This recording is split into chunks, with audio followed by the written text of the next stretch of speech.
Catherine, how are you today? Good morning, Chef Tony. How are you? Doing very well. And yourself? Me too. Everything's doing fine, God, thank God. Well, I would like to welcome you to Living the Gourmet and tell my readers, incredible master chef and talk line expert, Chef Anthony Sata. Am I saying that correctly? yes, ma'am. Everything was correct. Thank you so much for the intro.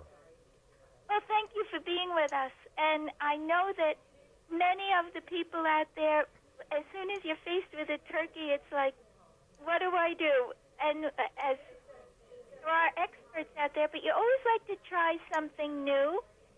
So I know that some people may have a question about prepping their turkey and also wanting to try something new with their turkey. Okay. So that there are experts out there like you who can help us with this, and also you can share some of your Thanksgiving memories. So how would you like to begin, Chef? Well, what we can do is let's start out, what I always call is the 3 T's. And the 3 T's are: one, thawing, and it's making sure that the turkey is properly thawed.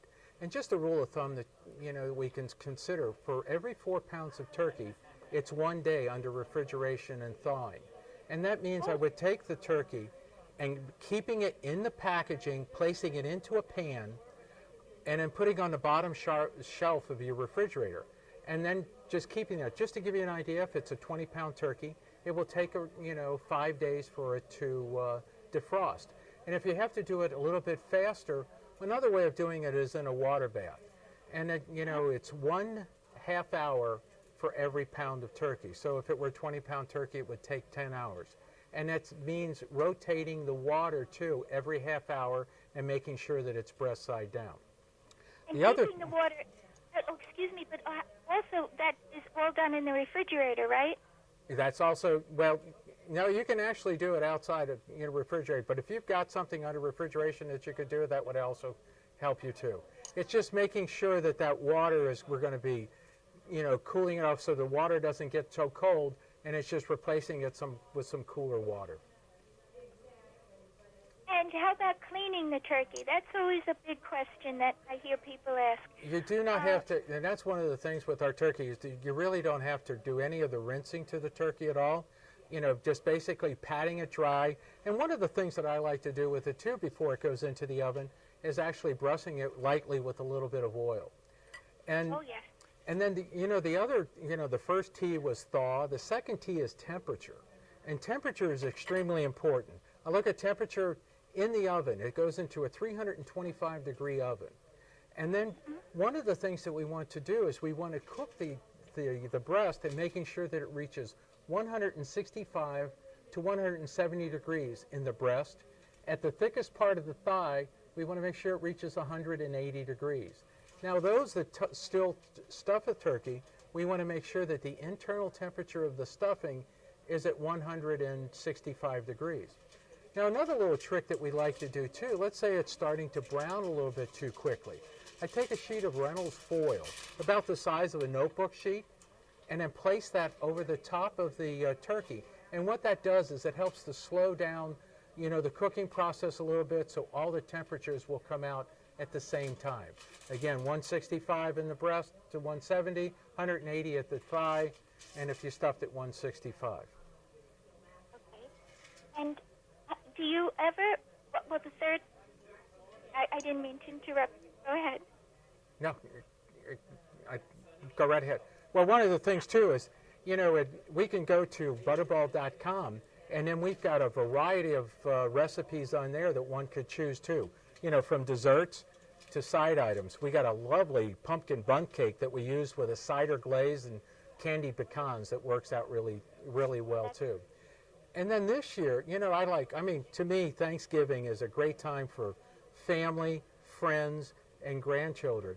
And I look at the traditions that I grew up with, the traditions that it was handed down from my uncle to my cousins, and now it's up to me. And now I'm going to hand it over to, my family and my grandchildren, and I involve them in the cooking too.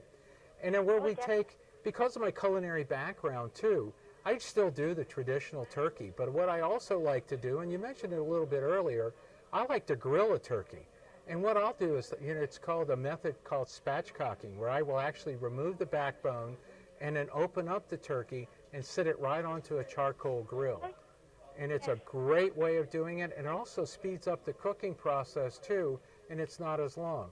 A 12-pound, 14-pound turkey will take approximately an hour and 20 minutes to an hour and a half to prepare. Uh-huh. Now, how do you feel about brining a turkey? Brining, I enjoy brining a turkey, and it's, depending on, the types of brines that you use, you just have to watch the salt content. If you still have it in there, some will call for 24 hours of brining, or some even, if it does that and I don't want it as salty, I will then take it and I may only do it 18 hours. And that's one way of controlling the amount of salt that it will be absorbed from the brine. And will the cooking time still be the same? Yes, the cooking times will be, it's not so much the cooking times as it is the thermometer. And that's why I always like to investing in a great thermometer really helps out in the preparation of a great turkey. That's going to make sure that it's nice and moist, and it's, and it prevents any of that dryness that may occur from overcooking. Well, now tell us about the turkey hotline, and if you have any of your fond memories of it. Well, there are many. But one of the greatest stories that I have is a newlywed that called up, and it was her first Thanksgiving. And she calls up, and she's got that small oven, that you have in apartments. And then she was putting in there, and she was thinking the same thing was going to happen to the turkey as it does to a cake, or it rises. So she said she wanted to make sure that if she put it into the oven, that it was not going to rise and stick to the roof of her oven. And I assured her that that would not happen. It possibly would even shrink up a little bit. But one of the things that we've got this year, is Throwback Thanksgiving. And, what that means is we really love to have your audience, send in their pictures, their recipes and some of the tips that they're using, and share them with us. And they can go on butterball.com and get all the details that they would like. And, they would have a possibility of, winning some nice prizes by doing so. And sharing that, because it's a great time to share. Oh, that's what it's all about. And some of the older recipes are just so wonderful. I mean, and tips and preparation tips, I mean, you just can't beat it. You really can't. I know one of the things I always were the sweet potatoes in the orange. You shell out an orange and then put the sweet potato, the candied sweet potatoes. Oh, yes, inside the orange? Yes, I used to love that as a little girl with the marshmallows on top, and then you bake it in the oven. That was one of my favorite things of Thanksgiving. Well, that's what it's all about too. Is it's creating, that traditions that we have, and that's what I really like to bring out with, my children and my grandchildren, is to show them that they can.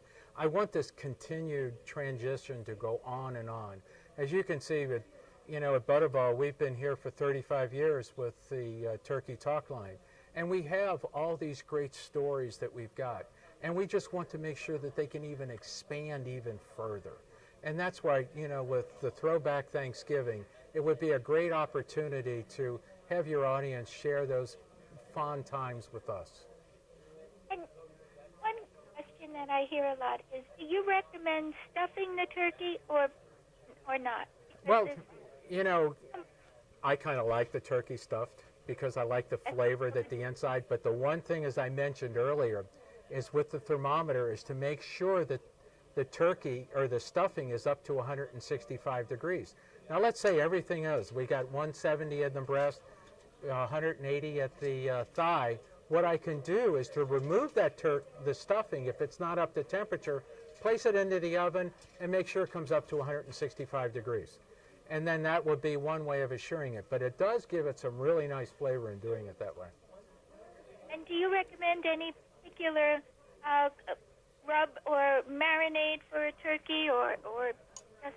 Well, one of the recipes, most of the recipes that I would be using this year are already on our butterball.com. And I like the spicy rub. There's a spicy rub that we would have in there. I lightly brush it with oil, and then sprinkle the spicy rub over the top of it, and it really gives some nice flavor to the skin. And then when you eat that, the spicy flavor on the skin, along with the nicely moist roasted turkey, great flavor, great flavor.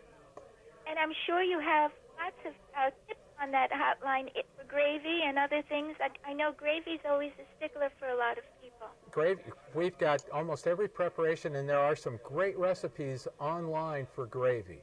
And, and that to me really makes up the turkey. It enhances the flavor of the turkey, and it also adds a little bit of moisture to it, and it's great on the mashed potatoes.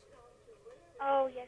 So people can go to, would you like to say the website Yes. once? If they can go to butterball.com, and we've got many, many recipes under the preparations of turkeys, the preparation of some of our desserts, like we've got, the pumpkin mini bundt cakes with a cider glaze. We've got great recipes for side items.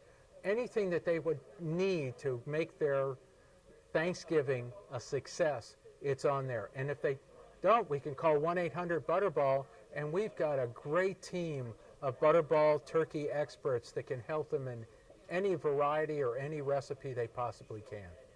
And they can also share their memories and have a chance to win. And share the memories for our Throwback Thanksgiving. Yes, ma'am. And they can get all the details that they need on butterball.com. Wonderful. And it will also say what's new from Butterball this year, right? What's new? And it will. They can get tips and what's There's new. tips, and everything they need are all on our site. Yes, ma'am. Oh, that's wonderful. Well, Chef Tony, thank you for being with Living the Gourmet and Thank you. sharing all of this. And I hope all of my readers will go and share their memories and enter to win a prize from Butterball.